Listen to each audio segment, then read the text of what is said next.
So, I want you to imagine being the only girl in a town that's just full of boys. That is the world of May Amelia Jackson. We're going to head back to 1899 on the Nasel River in Washington, where a 12-year-old's biggest birthday wish is about to kick off a whole series of wild adventures.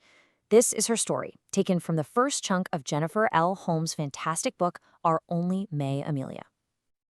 And this quote? This is pure May Amelia. You can just feel her frustration, right?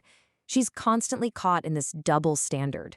She's expected to be a proper girl in a world where her only role models are her rough-and-tumble brothers.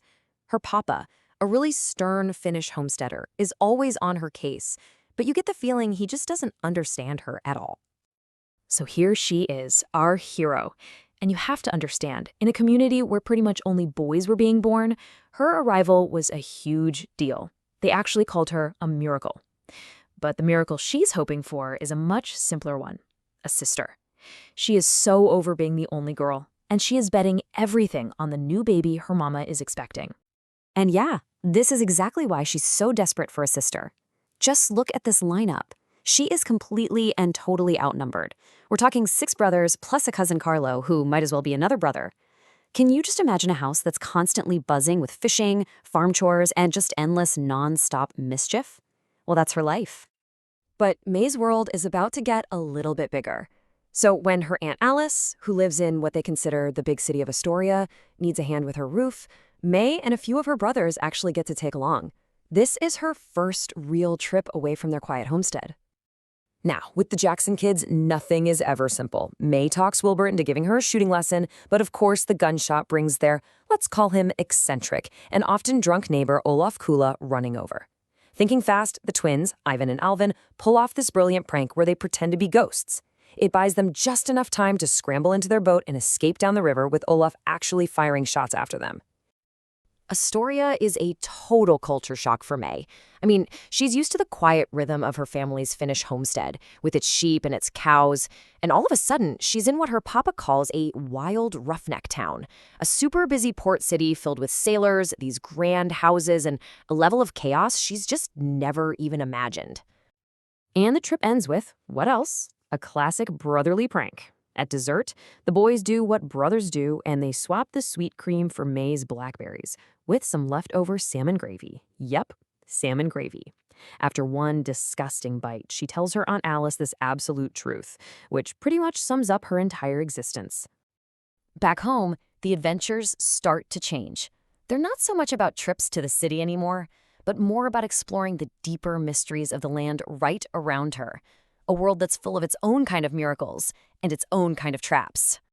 This leads to a really hilarious misunderstanding. See, her brother Isaiah loves his sheik, like really loves them, so much so that he names them after their neighbors. So when he bursts into the house shouting that Mrs. Peterson has broken her back, the whole family flies into a panic. They find him not with their neighbor, but with a sheep. And unfortunately for this particular Mrs. Peterson, the mix-up ends with her becoming mutton stew. But the forest also holds these moments of just profound quiet. To thank her for her help, Isaiah shares this incredible secret with May. He takes her to a sacred Chinook funeral site, where a mother and baby have been laid to rest in a canoe high up in the trees. It's this powerful moment that really connects her to the history of the land, long before her family ever showed up. And just like that, the danger of the wilderness becomes very, very real. May steps right into one of her cousin Carlo's animal traps. Her leg is caught, it's bleeding, and Isaiah can't get it open. Just as they're starting to panic, the grieving Chinook man from the funeral appears out of nowhere, frees her, and carries her all the way back to her family. This leads to a moment that honestly we've all been waiting for. As the Chinook man brings an injured May back home, her stern, hard-to-please papa finally lets his guard down, and he reveals this rare flash of tenderness. For the first time, he admits that for all the trouble she causes, she's theirs, May. Precious and completely irreplaceable. Okay, so the story is about to take a much more serious turn. We're going to focus on what is probably the most fractured relationship in the entire family, the one between May and her cousin brother, Carlo. Their constant bickering is about to explode into a full-blown family crisis. And it all starts, as things often do with them, with a prank. May sends Carlo falling into the pig pen, and he retaliates by throwing her in right after. But this isn't just fun and games. This time, the anger spills over to the dinner table, where years of Carlo's resentment just finally erupt. When Papa scolds him, Carlo just snaps. He lashes out at Mama, rejecting her completely and making it crystal clear that he sees himself as an outsider. His words are like ice, and they just send a shockwave through the entire room. And then, Papa delivers the devastating truth, one they've been hiding from Carlo for 6 whole months.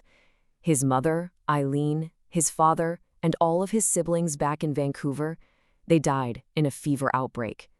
In one single sentence, Carlo's entire world, the one he was dreaming of going back to, is completely shattered. I mean, can you even imagine? Overwhelmed by that grief and the feeling of being so betrayed, Carlo does the only thing he can think of. He runs. His disappearance plunges the entire Jackson household into this state of guilt and worry, and every single sibling feels responsible for his pain.